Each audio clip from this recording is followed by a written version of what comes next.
Assalamualaikum warahmatullahi wabarakatuh. Baiklah, anak sekalian, pada menjelaskan tentang perpindahan kalor. Jika sebelumnya kita sudah belajar tentang definisi kalor, kemudian pengaruh kalor itu terhadap suhu benda, terhadap massa benda, dan juga kalor jenis benda. Nah, pada materi kali ini kita akan belajar tentang perpindahan kalor. Jadi, kalor itu adalah, seperti sudah kita pelajari, salah satu bentuk energi panas, yang mana energi panas itu dapat berpindah dari benda yang panas ke benda yang dingin. Nah, nanti perpindahan itu ada 3 cara, yakni konduksi yang pertama, kedua konveksi, yang ketiga radiasi.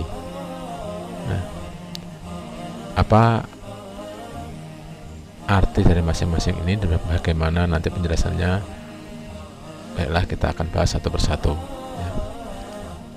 Yang pertama, tentang konduksi.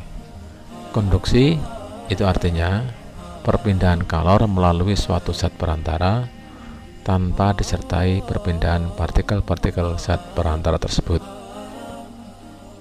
Jadi yang berpindah hanya kalornya saja, sementara partikel zatnya tidak ada perubahan, tidak ada perpindahan.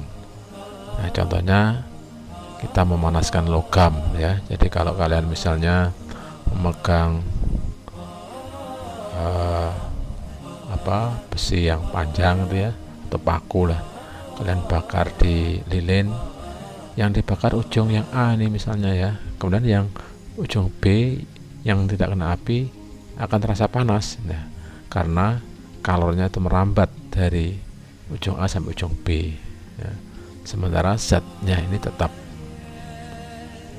tadi pakunya tidak ada perubahan. Nah, berarti yang berpindah itu hanya kalornya saja, sementara zat perantaranya tidak ada perpindahan. Nah, itu contoh yang pertama. Nah, nanti dari pembahasan konduktor kita akan memperoleh ada zat-zat yang itu bisa menghantarkan panas dengan baik atau menghantarkan kalor dengan baik. Nah, nanti zat semacam itu disebut dengan konduktor. Nah, contohnya misalnya besi, baja, tembaga, seng, aluminium. Nah, jenis logam-logam yang lain juga sama. Nah, makanya kenapa kayak misalnya peralatan dapur ya, panci itu dari aluminium, karena dapat menghantarkan panas dengan baik ya. Jadi konduktor itu biasanya digunakan untuk peralatan rumah tangga yang memerlukan panas ya. Setrika itu memerlukan panas, itu harus nanti konduktor yang untuk mengantarkan panasnya. Nah, yang selanjutnya, nah, kalau ada zat yang dapat mengantarkan panas dengan baik, tentu di luar itu ada yang tidak bisa atau kurang baik mengantarkan kalor, yang namanya isolator ya. Contohnya misalnya kayu, kaca, ya, wol, kertas, plastik, ya, atau non logam ya, itu tidak mengantarkan panas dengan baik. Itu makanya kenapa setrika itu gagangnya itu bukan dari logam ya, karena itu nanti kalau logam ya dipegang panas ya. Panci juga seperti itu, kalau pegangannya logam tentu kita butuh alas ya supaya tidak panas ya.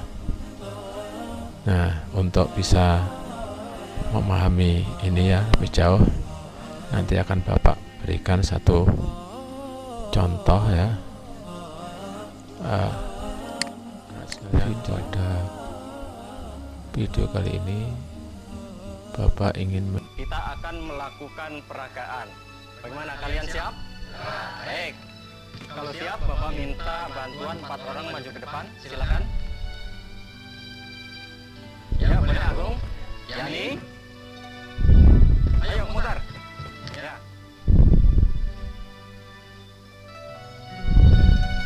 Nah, sebelum peragaan kita mulai, perlu Bapak jelaskan bahwa balon ini adalah perumpamaan partikel kalor. Sedangkan teman-teman kalian ini adalah partikel medianya. Paham? Ya. Kalau udah paham, silakan Agung mulai. Ambil balon satu persatu, kasihkan Yani kasihkan Rahim, Rahim kasihkan Mutar. Teman-temanmu memberikan balon-balon dengan cara memberikan kepada teman di dekatnya. Jadi, temanmu tidak berpindah, tetapi balon-balon itu yang berpindah. Ya. Kalau sudah selesai, kalian boleh kembali ke tempat.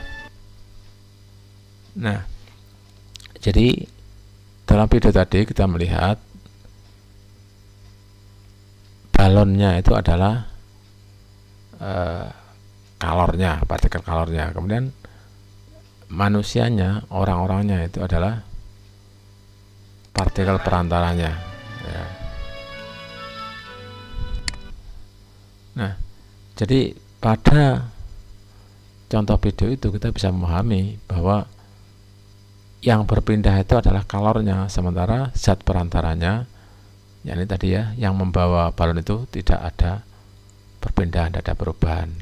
Nah, ini saya kira bisa memberikan gambaran tentang apa itu perpindahan kalor secara konduksi ya. Jadi yang berpindah adalah partikel kalornya, sementara partikel perantaranya tidak berpindah.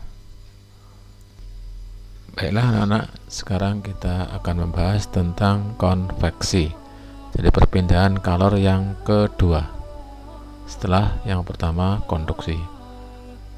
Nah, perbedaan konveksi dan konduksi, kalau tadi konduksi itu perpindahan kalor melalui perantara, sementara partikel perantaranya tidak berpindah, ya, tidak berubah.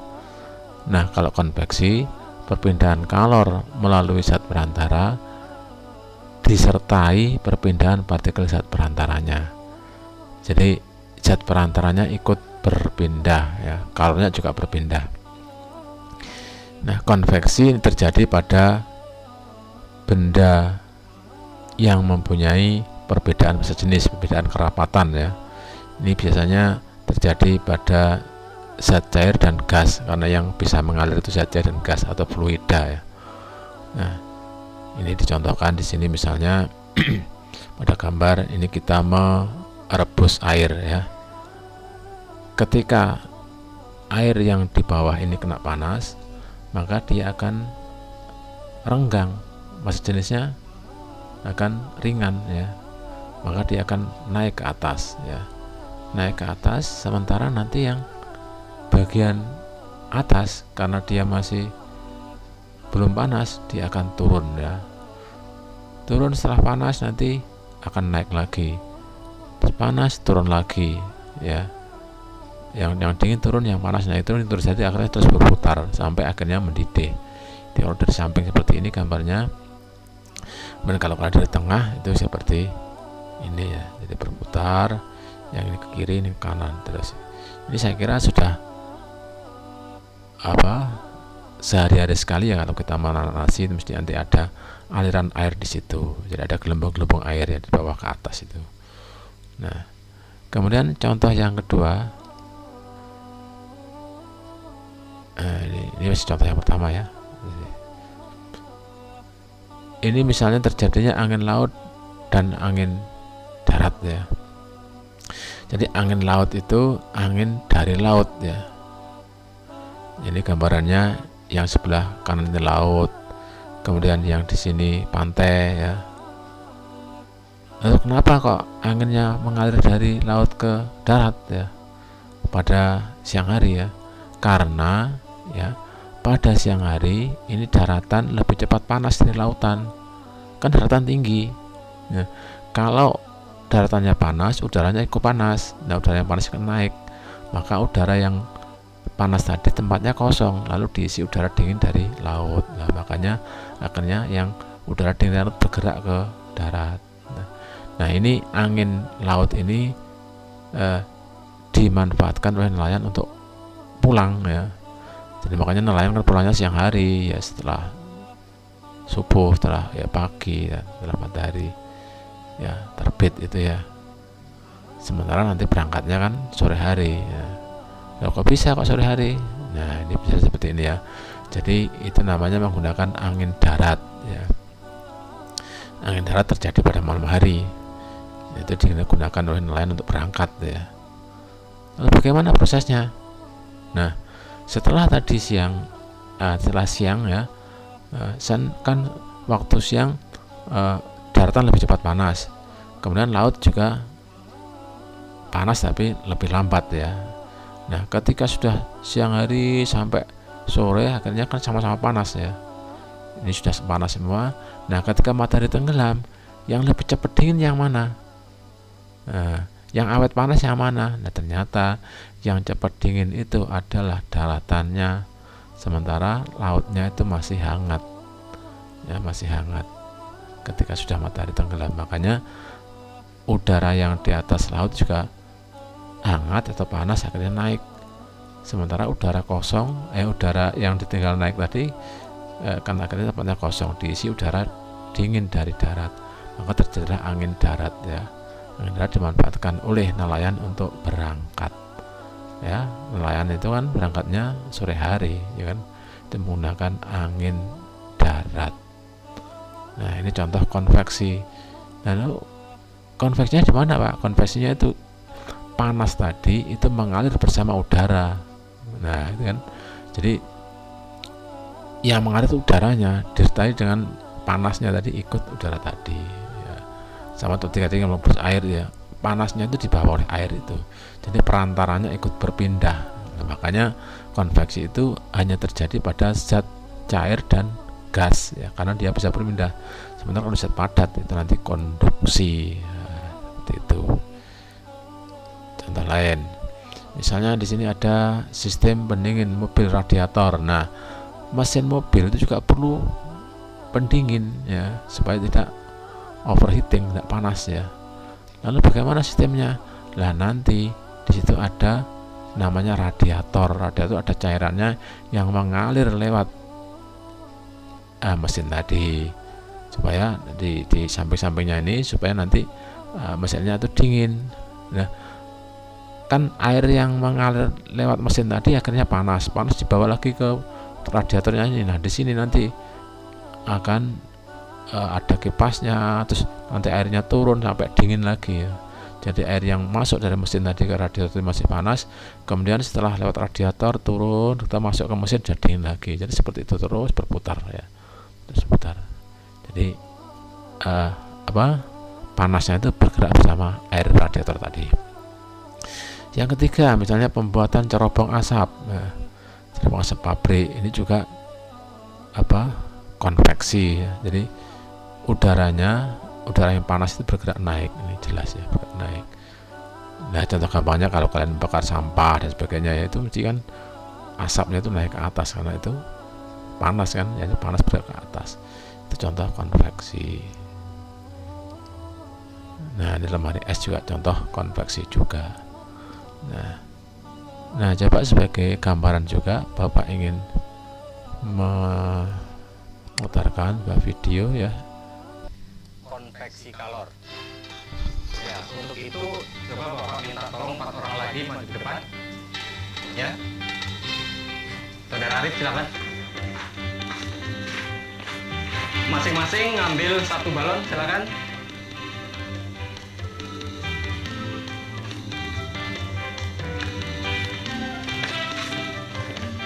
Nah, balon-balon ini akan dibawa keliling oleh teman-teman. Ya, mulai.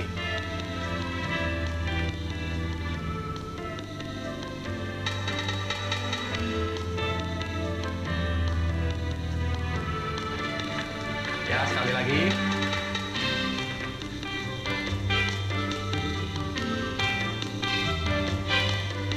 Ya, cukup. Peragaan yang diperankan oleh ini kebetulan ini teman-temanmu yang sekolah di Kejar Paket B ya, jadi bukan di SMP. Kejar paket B teman sekolah non formal sehingga mereka tidak pakai seragam ya. Juga usianya juga beragam. Jadi bukan ada yang tua, ada ini kejar paket B. Nah, tadi kita bisa melihat ya. Nah, ini ya, saya di sini. Nah, kalornya itu kan balonnya ini. Kemudian perantaranya kan murid-muridnya ini, orang-orangnya ini. Jadi kalor itu bergerak bersama orangnya, bergerak muter tadi kan. Nah, kalau kita tadi mengamati contoh sebelumnya ya, misalnya air ya yang direbus, kalornya itu bergerak bersama airnya itu. Air itu perantaranya ya. Sementara kalornya, panasnya itu nggak terlihat ya, dibawa oleh air itu. Sama seperti ini. Jadi kalau diwujudkan sebagai misalnya balon ya, kalornya itu dibawa oleh orangnya itu, dia melekat. Jadi dia dibawa berputar gitu ya. Kalau yang konduksi itu kan balonnya itu yang merambat, orangnya tetap. Nah, saya kira itu ya, sehingga kesimpulannya konveksi itu perpindahan kalor ya dengan disertai perpindahan partikel perantaranya ya. Jadi partikel perantaranya ikut berpindah, sementara kalau yang konduksi itu tidak disertai dengan perpindahan partikel perantaranya. Dan kemudian untuk konveksi itu terjadi pada zat, cair, dan gas. Nah, itu ya, jadi bedanya untuk konveksi dan konduksi dan konveksi. Sementara itu dulu ya. Nanti yang ketiga kita akan lanjut ke radiasi ya. Baiklah anak-anak, sekarang kita akan belajar perpindahan kalor yang ketiga, yakni radiasi ya. Radiasi artinya perpindahan kalor tanpa melalui zat perantara atau medium. Kata lain dari radiasi adalah pancaran. Jadi radiasi itu tidak memerlukan zat perantara. Nah, apa contohnya? Contohnya sinar matahari. Sinar matahari sampai ke bumi itu dengan cara radiasi. Jadi dari matahari dari yang jauh di sana ya, itu nanti melewati atmosfer, melewati ruang hampa udara yang tidak ada udara, sampai ke bumi itu kan puluhan juta kilometer ya, sampai ke bumi, panas ya. Ini kan tidak memerlukan zat perantara, dia jadi langsung ya, langsung ya. Itu contoh radiasi. Kemudian dari radiasi nanti kita akan bisa mengetahui adanya perbedaan permukaan hitam dan permukaan putih ya. Kalau permukaan hitam dan kusam itu dia menyerap dan memancarkan radiasi yang baik. Jadi warna hitam itu menyerap kalor ya. Jadi makanya kalau kita mencuci baju misalnya yang warna hitam, nanti lebih cepat kering ya. Kalau kita pakai baju siang hari ya, waktu misalnya jam 12 kita pakai warna hitam, nanti kita terasa sumuk ya, panas, karena warna hitam itu menyerap kalor. Itu bisa dibuktikan nanti ya. Kemudian permukaan putih dan mengkilap itu merupakan penyerap kalor yang buruk. Jadi warna putih itu tidak menyerap, tapi memantulkan ya. Jadi kalau kita pakai warna putih itu dia akan terpantul panasnya, sehingga tidak terlalu panas. Nah, kemudian alat untuk mengukur pancaran kalor itu namanya termoskop. Oke ya. Sekarang ingin saya berikan ya video tentang gambaran bagaimana radiasi itu. Sekarang kita akan melakukan peragaan tentang radiasi kalor. Untuk itu Bapak minta tolong 4 orang lagi maju ke depan. Siapa? Arif? Tuti? Siapa lagi? Ya, Dila.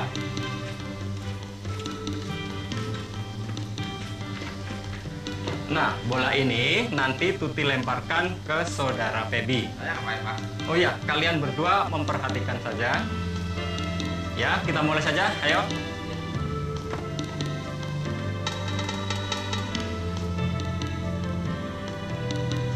Ya, selesai. Terima kasih. Kalian boleh kembali ke tempat. Nah, ini adalah peragaan tentang radiasi ya. Jadi kalornya itu langsung ya, jadi diberikan dari yang pertama ke langsung yang terakhir, itu tidak memerlukan perantara lagi. Jadi sinar matahari tadi itu dia langsung memancarkan ke bumi, jadi tidak melewati ruang apa udara, tidak butuh udara ya, itu bisa langsung mengenai bumi. Nah, jadi kesimpulannya, kalau tadi konduksi itu perbedaan kalor melalui zat perantara tanpa disertai perpindahan zat perantaranya. Jadi peragaannya itu kalau balonnya diberikan ke temannya, jadi balonnya bergerak, sementara ini manusianya atau orang-orangnya itu diam di tempat ya, itu konduksi. Itu terjadi pada zat padat. Kemudian kalau konveksi, perpindahan kalor melalui zat perantara disertai perpindahan zat perantara itu. Tadi dipraktekkan balon itu dibawa oleh masing-masing orang kemudian berputar ya, berputar. Jadi orangnya ini zat perantara, sementara balonnya partikel kalornya ya ikut berpindah. Yang terakhir, radiasi itu tidak memerlukan zat perantara. Jadi kalau dipraktekkan tadi ya, bola tadi sebagai kalor itu langsung diberikan ke sini ya. Ya, mudah-mudahan dengan adanya praktek tadi kalian bisa memahami perbedaan antara konduksi, konveksi, dan radiasi. Jadi saya akhiri sampai di sini. Assalamualaikum warahmatullahi wabarakatuh.